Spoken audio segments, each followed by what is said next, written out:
36 kilometers from Eldoret, in the hilly town of Iten, dreams are born with the sunrise, but not all survive to see it set. Here, running is not just a sport, it's a way out. Every day, as the fast light paints the highlands golden, the road comes alive with the sound of pounding feet. Men and women aren't just chasing medals. They're racing towards a future free from poverty.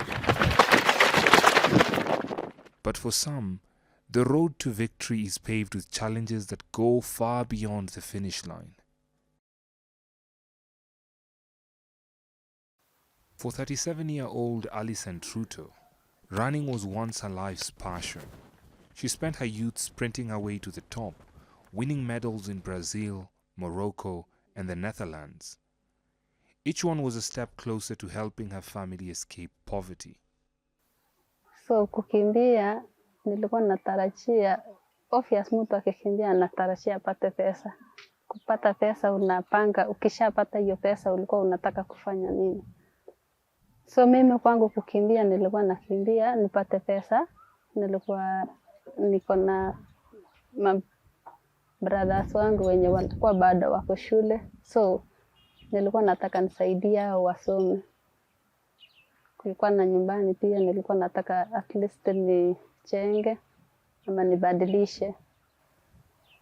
But behind the shimmer of those medals lies a story of struggle. In 2018, while training for a race in Morocco, Alicent felt something that no athlete wants to feel. Ilikuwa 2018. 2018 nilikuwa na race ninafaa niende 2018 kwa niende Morocco pia. Then nikaenda mazoezi asubuhi, kurudi baadaye nikasikia kiuno. Nikafikiria maybe ni kuchoka. Then kesho yake nikaenda massage, nikafanyiwa massage. Then nikatulia. Alafu the following day nikaenda mazoezi. Kwenda mazoezi kufika mahali fulani nasikia imechoka, nasikia inanuma. Then nikaambia coach, nasikia kiuno inanuma. Kaniambia niende hospitali nisikuje mazoezi. Nikaenda hospitali Iten. Nikaenda nikaeleza daktari akanidunga akanipea dawa ikatulia. Then after 1 week ikaanza tena na haikuwa itulia. What Alicent didn't know was that this was more than just muscle fatigue. After the second visit to the doctor and multiple tests, the news was devastating. Kurudi hospitali Iten, nikaambiwa tena niende referral. Nipige picha. Maybe kuna injury. Ndio sasa nikaenda referral. Nikapigwa MRI. Then after hiyo nikaambiwa iko na black spot. Ni kama umekongwa ama umeanguka kama. Na wakati nilikuwa nimeambiwa niende nifanyiwe operation na sikukuwa na pesa. So ilibidi nimekaa 2 years. 2018, 2019, 2020. So hiyo black spot ikaribu spine. Ikasikunja. The cost of surgery was 300,000 Kenya shillings, an amount far beyond what Alicent could afford. For 2 years, she lived with constant pain as the tumor grew. Alicent finally underwent surgery. The tumor was removed, but the damage to her spine was significant. Then after hiyo nikapewa dawa, nikameza, nikakuwa nikiendanga check up. Hiyo 2021, 2022 nilikuwa nimemalizia dawa. Daktari akaniambia nipumzike nisifanye kazi mingi. 2022 hiyo, 2023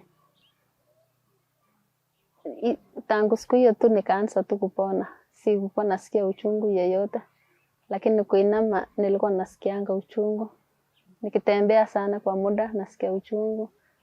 2023 hiyo mpaka juzi sasa. Sikukuwa nasikia uchungu yeyote, nikifanya hata kazi, kupepa maji, kufanya nini, sikukuwa nasikia uchungu. Ndio nikaamua tu nikasema acha nianze kukimbia, kutrain tena. It took another 2 years for her to heal. By 2023, she was finally able to run again, though not at the pace she once knew.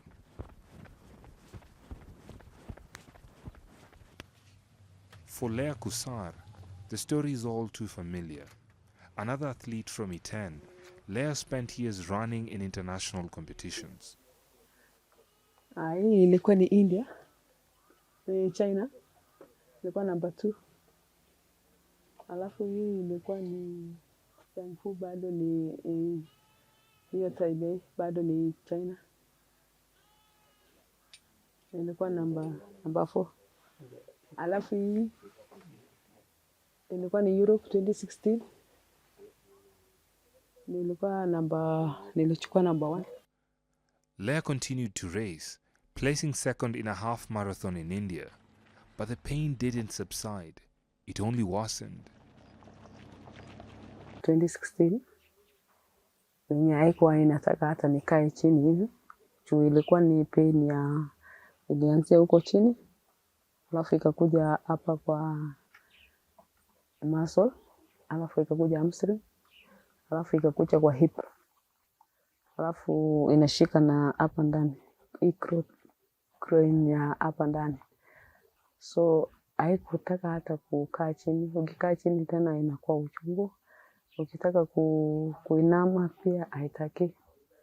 So pia sikupata hiyo kuelimisha ama hiyo exercise. Ukitaka hata hiyo exercise haikubali.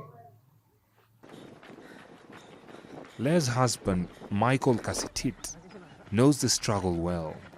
A marathon runner with a personal best of 2 hours and 14 minutes. Kama hii ni China, nilienda country inaitwa Shanghai. Nikashuka hapo, mimi nikaenda kulala bahali inaitwa Nanjing. Nikapata hii method Nanjing. Michael has been stuck at that time for years, battling a persistent muscle injury. Yenye ilinisumbua sana ilikuwa ya tendon hapa. Hapa ndio ile hata paka saa hii inaniuma. But inafika mahali naweka tena lazima ndio nipone. Nikikimbia race kama kwa ngambo, nilienda ngambo. Nikakimbia Casablanca 2015. Niliomba reso. Rafiki yangu aliniingiza ya Ranjik. Nikaomba hapo wakanipea race ya Casablanca marathon. Nikakimbia kufika 27 kilomita. Nikasikia hiyo tendon.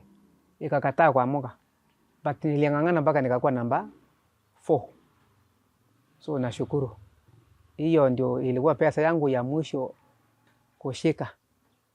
Yenye niliona ni mzuri. Wakimbia wengi wako na wanapatanga injury kwa maneno ya facilities. Hawana, hatuna. Example viatu kama hii ni ya kitambo sana 2012.